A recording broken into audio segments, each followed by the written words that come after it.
શું તમે પણ હોટલ જેવો રીચ અને ક્રીમી બદામ મિલ્કશેક ઘરે બનાવવા માંગો છો? શિયાળો હોય, ઉનાળો હોય કે ચોમાસું હોય, તમે ગમે તે સિઝનમાં આ બદામ મિલ્કશેકનો ટેસ્ટ એક નંબર આવશે. જો ફ્રેન્ડ્સ તમે આનો એક ગ્લાસ પી લેશો તો તમને એનર્જી લેવલ પણ એક નંબર અને તેનો સ્વાદ પણ એક નંબર. તો ફ્રેન્ડ્સ ચાલો શરૂ કરીએ બદામ મિલ્કશેક. અહીં મેં 1 વાટકા જેટલી બદામને 5 થી 7 મિનિટ સુધી બોઇલ કરવા મૂકી દીધી છે. જો તમારી પાસે ટાઈમ હોય તો તમે તે બદામને રાતે પણ પલાળી શકો છો. બદામ ઠંડી પડી જાય ત્યારબાદ તેની આપણે ઉપરની છાલને કાઢી લેવાની છે. છાલને કાઢ્યા બાદ તેને બ્લેન્ડિંગ જારમાં એડ કરી અને સરસ રીતે તેની પેસ્ટ બનાવી લેવાની છે. અહીં એક બાજુ આપણે દૂધને ઉકળવા માટે મૂકી દેવાનું છે. ત્યારબાદ જે પેસ્ટ બનાવી છે તેમાં આપણે થોડીક કેસર, 2 ટેબલસ્પૂન કસ્ટર્ડ પાવડર અને થોડું પાણી એડ કરી અને તેને સારી રીતે પેસ્ટ બનાવી લીધી છે. અહીં પેસ્ટમાં ગાંઠા ન રહે તે રીતે તેની સરખી રીતે હલાવીને પેસ્ટ બનાવવાની છે. ત્યારબાદ અહીં દૂધમાં એક હુંફાળો આવી જાય ત્યારબાદ તેમાં શુગર એડ કરવાની છે. તમને જેવું મીઠું ભાવતું હોય તે રીતે તમારે શુગરની ક્વોન્ટિટી રાખવાની છે.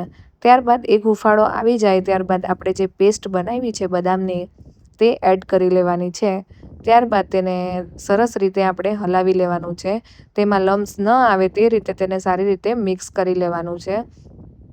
ત્યારબાદ તે સરસ રીતે ધીમા ગેસ ઉપર આપણે તેને ઉકળવા માટે મૂકી દેવાનું છે. ફૂલ ગેસ નથી રાખવાનો જેથી તે દૂધ બેસી ન જાય તેનું ધ્યાન રાખવું. ત્યારબાદ તમને કોઈ પણ ઘરે અવેલેબલ ડ્રાય ફ્રૂટ હોય તેને અચકચરા વાટી અને તેનો ભૂકો પણ એડ કરી લેવાનો છે. જો પિસ્તા અવેલેબલ હોય તો તે જરૂરથી એડ કરજો, તેનાથી તેનો સ્વાદ ખૂબ જ સરસ આવશે. તો ફ્રેન્ડ્સ અહીં ધીમા ગેસ ઉપર તેને સારી રીતે પકવવા માટે મૂકી દેવાનું છે અને જ્યાં સુધી તેનું મિશ્રણ ઘાટું ન થાય ત્યાં સુધી તેને બોઇલ કરવાનું છે. તો ફ્રેન્ડ્સ અહીં તમે જોઈ શકો છો કે ધીમે ધીમે તેનું મિશ્રણ જાડું અને ઘટ થઈ ગયું છે. તો તેને ગેસ બંધ કરી દેવાનો છે અને તેને ઠંડુ કરવા મૂકી દેવાનું છે.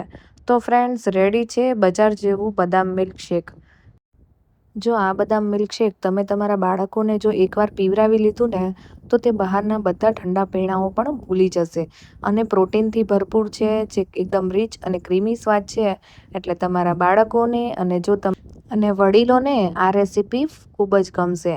એટલે આ રેસીપી ટ્રાય કરજો અને તમારા બાળકોને અને વડીલોને આ બદામ મિલ્કશેક જરૂરથી પીવડાવજો. તો ફ્રેન્ડ્સ મળીએ નવા વિડીયોમાં નવી રેસીપી સાથે. તો બધા ખુશ રહો અને સ્વસ્થ રહો. મળીએ નવી રેસીપી સાથે. જય શ્રી કૃષ્ણ બધાને.